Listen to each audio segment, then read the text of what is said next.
అది ఇప్పుడు ఆ పాపం దేశంలో కనపడుతుంది అది. కాబట్టి అందరికీ కోపం వస్తుంది దాని మీద. అప్పుడు అందరూ పోవాలనుకున్నారు, అందరూ ఏమన్నా ఆ నుండి దూరం పోవాలనుకుంటున్నారు. అది దేశం పతనం అవుతుంది. అది ముందు ఎలాగుందో ఆ భూమే ఉంటుంది. ఎక్కడి నుండి వచ్చారో అక్కడ వెళ్ళిపోతారు. ఏ దేశం వాళ్ళంతా వెళ్ళిపోతారు. బతకనికే పోయిన వాళ్ళు, అక్కడ ఉన్న రాజులంతా కూడా బతకనికే పోయిన వాళ్ళే. ఆ రాజ్యం ఎవరిది కాదు. అసలు రాజ్యాలు ఉన్న వాళ్ళని చంపేసిండ్రు.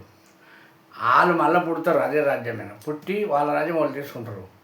ఈ అడక తినే కొడుకులంతా, అడక తినికి పోయిన కొడుకులంతా మొత్తం దెంకపోతారు, అందరు దెంకపోతారు. ఇదైతే ఖాయం.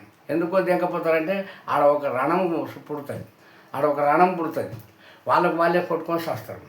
నీకు నేను నీకు నీవని కొట్టుకొని చేస్తారు కాబట్టి మంది ఖాళీ అయిపోతారు, ఉన్నోళ్ళు దెంకపోతారు. ఇప్పుడు మన పశ్చిమ బెంగాల్లో ఎలాగ వర్షం వచ్చిన వాళ్ళు ఎలాగ దెంకపోతున్నారు, కొట్టకముందే దెంకపోతున్నారు. వీళ్ళు కూడా అలాగే దెంకపోతారు. అమెరికేసి సొంతం ఇల్లు కట్టుకున్న వాళ్ళు కూడా దెంకపోతారు, వాళ్ళకు బుగులు వేసింది. మన దేశం వాళ్ళు ప్రతి ఒక్క పిల్లవాడు చదువుకున్నోడు అమెరికాకి నేను అమెరికా పోతానని చేతులు చూపించుకునేది.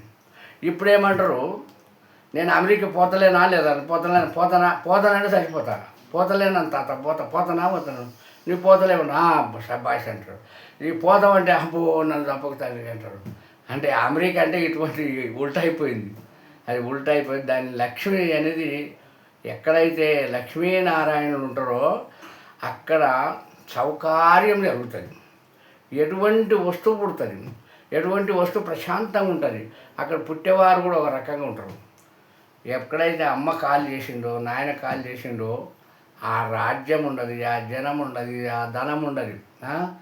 ఇప్పుడు ప్రపంచానికి పెద్ద ధనవంతుడు, ఆ ధనవంతుడు భారతదేశానికి చేరుకున్నాడు అమెరికా విడిచిపెట్టి. ఎందుకంటే లక్ష్మి ఇక్కడ ఉంది, అక్కడ లేదు. దానిపైన అయిపోయింది. వాళ్ళు ఎన్ని పాపాలు చేసిండ్రో, ఎన్ని కథలు చేసిండ్రో, వాళ్ళు ఏం కష్టం చేసిన వాళ్ళు కాదు, నష్టం చేసిన వాళ్ళు తినాలి పండుకోవాలి. ధనం మస్తు, తినాలి పండుకోవాలి. ఆ కర్మ అంతా కూడాలంటే మళ్ళీ అది దరిద్రం రావాలి. అమెరికాకి దరిద్రం రావాలంటే అక్కడ ఉన్న ధనవంతులంతా దెంకపోవాలి. ఆ దెంకపోతే అక్కడ పనిచేసే వాళ్ళు కూడా దెంకపోవాలి. అది దరిద్రం వస్తుంది. ఇప్పుడు ఎక్కడి నుండి వాళ్ళు తాతలు ముత్తాతలు ఏ దేశం నుండి వచ్చారో ఆ దేశానికి వెళ్ళిపోతారు, ఉండలేరు. ఎందుకు, దరిద్రం వచ్చింది. అది దరిద్రం ఉన్నప్పుడు ఇక నివాసం కాదు. అక్కడ సత్యమైన వస్తువు ఎక్కడ ఉంటే అక్కడే ప్రశాంతంగా ఉంటారు. అక్కడ నెగులుతుంది మహాలక్ష్మి, ధనలక్ష్మి, సంతానలక్ష్మి, శాంతిలక్ష్మి, విజయలక్ష్మి, జయలక్ష్మి. వీటి అన్నిటికీ అధికారుడు నారాయణమూర్తి అక్కడ పరిపాలిస్తుంటాడు. మనకు ఏ లోటు లేదు. మన భారతదేశము ఇప్పుడు 1000 సంవత్సరాల దాకా పెరుగుట్లోనే ఉంటుందని ఎరగరు. ఎవడో ప్రయత్నం చేసినా 1000 సంవత్సరాల దాకా పెరుగుతూనే ఉంటుంది. అందరూ భారతదేశానికే వస్తారు. అన్ని దేశాలన్నీ భారతదేశంలో కలిసిపోతాయి. వెనకటి కాలంలో చక్రవర్తులు పరిపాలించినట్లనే మను ప్రజాపతి, స్వయంభువు, శతరూపి వీళ్ళంతా పరిపాలించింది బ్రహ్మదేవుని కుమారులు. వీళ్ళంతా భూమండలం పరిపాలించిన వాళ్ళు. ద్వాపరయుగంలో ఒక్క వేరే మతమే లేదు. కులాలు ఉన్నాయి. అప్పుడు శాకలి అందరూ ఉన్నారు. రామావతారం ఎత్తినప్పుడు కూడా శాకలోళ్ళు ఉన్నారు. అప్పుడు కులాలు ఉన్నాయి, కానీ మతాలు లేవు. ఏ మతం లేదు. జైన మతం లేదు, కలియుగంలో పుట్టింది. ముస్లిం మతం లేదు, కలియుగంలో పుట్టింది. క్రైస్తవ మతం లేదు, కలియుగంలో పుట్టింది. బౌద్ధ మతం లేదు, కలియుగంలో పుట్టింది. ఇవన్నీ కలియుగంలో పుట్టినవి. మళ్ళీ ఇవి కొంచెము ఆవుస్ ప్రమాణంగా ఉంది. ఒకదానికి 3000 సంవత్సరాలు ఒక కలియుగం వచ్చినాక, ఒకదానికి 2000 సంవత్సరాలు కలియుగం వచ్చినాక, ఒకదానికి 1500 సంవత్సరాలు, ఒకదానికి 500 సంవత్సరాలు, ఒకదానికి 300 సంవత్సరాలు. ఈ కమ్యూనిస్ట్ అనే ఆ కమ్యూనిస్ట్ అంటే 300 సంవత్సరాలు అవసరం. దీనికి ఒక 300 అవసరం. దానికి జైన మతానికి 500 అవసరం.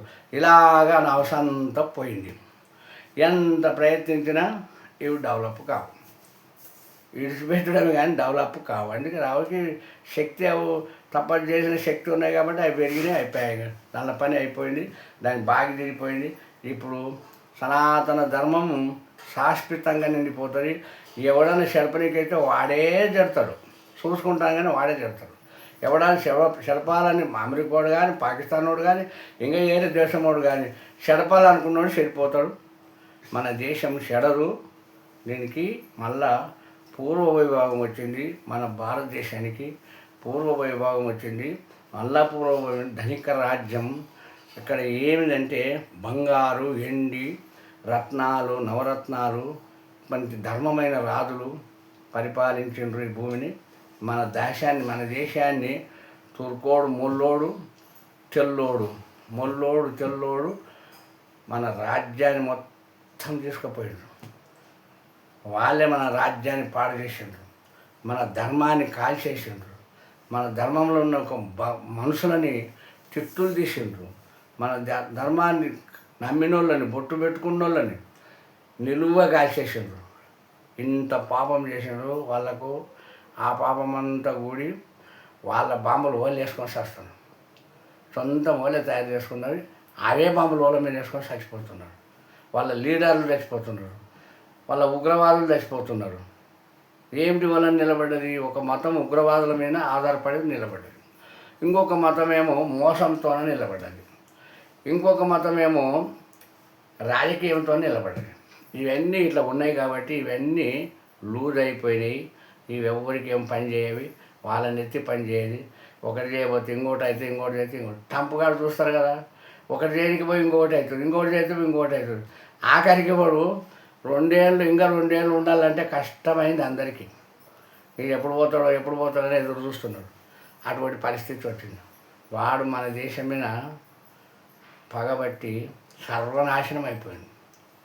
ఆ దేశంకి ఎవ్వరు పోకుండా అయింది. ఎవ్వరు ఇప్పుడు చదువుకునికి పోతే ఎంత ఖర్చు వచ్చేది? 10 లక్షలు, 20 లక్షలు, 40 లక్షలు ఖర్చు వచ్చేది. ఆ 40 లక్షలు వణికిపోతుండే కదా. ఒక్కొక్క మనిషి ₹1,00,00,000 ఖర్చు పెడితే ఎన్ని కోట్ల మంది పోతుండ్రి. ఆ కోట్లన్నీ వణికి వస్తుండే కదా. అంతా ఖాళీ. వద్దు, మేము ఆ రాజ్యానికే పోము.